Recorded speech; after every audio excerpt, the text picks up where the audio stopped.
बिस्मिल्लाहिर्रहमानिर्रहीम। Welcome back दोस्तों। इस वीडियो में हम एलिमेंट्स और कंपाउंड्स के इंपॉर्टेंट एमसीक्यूज पढ़ेंगे। तो सबसे पहले हमें ये पता होना चाहिए कि एटम क्या है। एटम से ही मिलकर एलिमेंट्स बनते हैं और एलिमेंट्स मिलकर कंपाउंड बनाते हैं। देखें, एटम मिलकर एलिमेंट्स बनाते हैं, एलिमेंट्स मिलकर कंपाउंड बनाते हैं। तो सबसे पहले हमें सबसे छोटा जो पॉइंट है एटम, उसके बारे में पता होना चाहिए कि एटम किसको कहते हैं। The smallest particle of a matter, मादे का छोटे से छोटा ज़र्रा जो कीमियाई अमल में हिस्सा लेता है उसको एटम कहते हैं। तो एटम्स मिलकर एटम्स या एटम्स का मिलकर अपना वजूद बरकरार रखना, तो उसको कहते हैं molecule. Combination of atoms which exist independently is called molecule. तो जो ये एलिमेंट्स हैं, ये वाले एलिमेंट्स हैं या कंपाउंड्स हैं या ये एटम या मॉलिक्यूल कुछ भी हैं, कोई ना कोई सिंबल उसके लिए इस्तेमाल होता है। जैसे कोई भी एलिमेंट है ना, जैसे हाइड्रोजन एक एलिमेंट है, सोडियम है, पोटेशियम, कैल्शियम, तो इन सब के ना एलिमेंट्स होते हैं। इनको एलिमेंट्स हैं ये सारे, तो इनको रिप्रेजेंट करने के लिए अब हम बार बार हाइड्रोजन के इतने बड़े स्पेलिंग हैं, इतना तो नहीं ना लिख सकते, उनको रिप्रेजेंट करने के लिए एक सिंबल लगा देते हैं, जैसे कि एच। अब नेट्रियम है, सोडियम को नेट्रियम कहते हैं, तो वो Na लगा देंगे। क्लोरीन को Cl, नाइट्रोजन को N, हाइड्रोजन को H। तो इस तरह सिंबल उसको कहते हैं, एब्रीविएशन को कहते हैं। An abbreviation of an atom of an element representing a particular element, यानी कि पर्टिकुलर एलिमेंट को ज़ाहिर करने के लिए जो सिंबल इस्तेमाल किया जाता है, जो लेटर हम यूज़ करते हैं, चाहे वो इंग्लिश का हो या लैटिन ज़बान का हो, तो उसको कहते हैं सिंबल यूज़ करना। सिंबल उसको कहते हैं, एब्रीविएशन को कहते हैं सिंबल। ठीक है। तो इसके बाद है एटॉमिक नंबर। एक एटम है ना, तो एटम का एटॉमिक नंबर भी होगा एटॉमिक नंबर। ठीक है, एक एटम है, उसके एटम है, एटम के अंदर आपको पता है एक न्यूक्लियस होता है, न्यूक्लियस में प्रोटॉन भी होते हैं, न्यूट्रॉन भी, और इलेक्ट्रॉन ऐसे चक्कर लगा रहे होते हैं इसके इर्द गिर्द, न्यूक्लियस के इर्द गिर्द।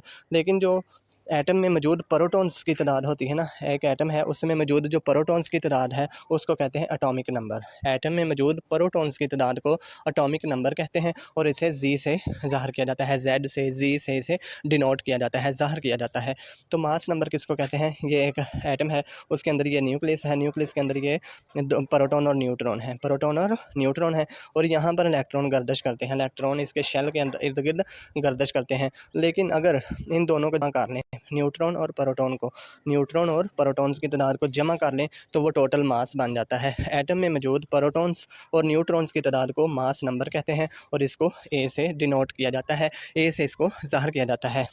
एटम में प्रोटॉन्स और इलेक्ट्रॉन्स की तादाद बराबर होती है। ये भी आपने पॉइंट याद रखना है कि ये एटम है, एटम के अंदर ये न्यूक्लियस है, न्यूक्लियस के अंदर जो है प्रोटॉन और न्यूट्रॉन है। तो जो इलेक्ट्रॉन इधर घूम रहे होते हैं ना शेल के अंदर, उन प्रोटॉन्स जो इधर मौजूद हैं और जो शेल में ये इलेक्ट्रॉन हरकत कर रहे हैं, इनकी तादाद बराबर होती है। जितने भी एटम में प्रोटॉन्स होंगे उतने ही इलेक्ट्रॉन्स होंगे, प्रोटॉन्स और इलेक्ट्रॉन्स की तादाद बराबर होती है। ये आपने याद रखना है, ये पॉइंट भी बहुत अहम है, बार बार पेपर में आता है। और ये भी आता है कि एटॉमिक नंबर को किससे डोनेट किया जाता है, जेड से, मास नंबर को ए से। तो प्रोटॉन्स की तादाद को कहते हैं एटॉमिक नंबर, प्रोटॉन्स और न्यूट्रॉन्स की तादाद को कहते हैं मास नंबर। तो अब हम कुछ एलिमेंट्स हैं, 10 एलिमेंट्स हैं। तो ये जितने एलिमेंट्स हैं, आपको पता है कि एलिमेंट्स की तादाद है 92। कितनी है एलिमेंट्स की तादाद? 92। दुनिया में 92 एलिमेंट्स हैं। उन सब को ना एक सिंबल के साथ डोनेट किया जाता है। जैसे ये देखें, हाइड्रोजन को एच से, हीलियम को एच ई से, लिथियम को एल ई से, बेरिलियम को बी ई से, ब्रोन को बी से, कार्बन को सी से, नाइट्रोजन को एन से, ऑक्सीजन को ओ से, फ्लोरीन को एफ से, नियोन को एन ई से। तो इनको ना एक टेबल आपने पढ़ा होगा, पीरियोडिक टेबल, ऐसे पीरियोडिक टेबल बना होता है। इधर भी एलिमेंट ऐसे लिखे होते हैं और इधर भी ऐसे भी होते हैं, और ग्रुप भी बने होते हैं, और इसके अंदर पीरियड भी, एक ग्रुप होता है और एक पीरियड। जो ऐसे लाइनें लगी होती हैं ना, ऐसे, इनको कहते हैं पीरियड्स। जो एलिमेंट्स इस तरह हॉरिजेंटली लेटे होते हैं ना, इधर ये वाली, इसको कहते हैं पीरियड। और जो ऐसे एलिमेंट्स लिखे होते हैं उनको कहते हैं ग्रुप। ठीक है।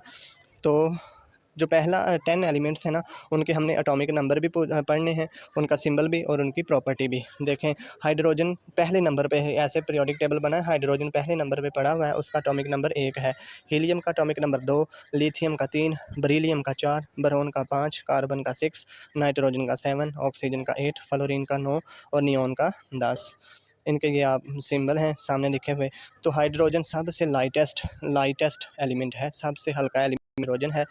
तो जो हीलियम है ना, हीलियम वो एक नोबल गैस है, लिथियम मेटल है, बेरिलियम भी मेटल है, धात है, ब्रोन जो है वो मेटलॉइड है, यानी कि इसमें दोनों खसूसियात हैं, ये मेटल भी है और नॉन मेटल भी है। कार्बन नॉन मेटल है, नाइट्रोजन ये भी नॉन मेटल है, ऑक्सीजन भी नॉन मेटल, फ्लोरीन ये भी नॉन मेटल है, और नियॉन जो है ये नोबल गैस है। आपने वो शादी ब्याह पर या किसी महफिल में वो लगाते हैं ना छोटी छोटी लाइट्स जो बार बार ऐसे जलती हैं बुझती हैं, उनमें नियॉन गैस मौजूद होती है, नियॉन गैस। तो नियॉन गैस नोबल गैस को कहते हैं, नोबल गैस जो नियॉन है ना एक नोबल गैस है। और जो हीलियम है, हीलियम ये भी एक नोबल गैस है, हीलियम नोबल गैस। लिथियम एक मेटल है।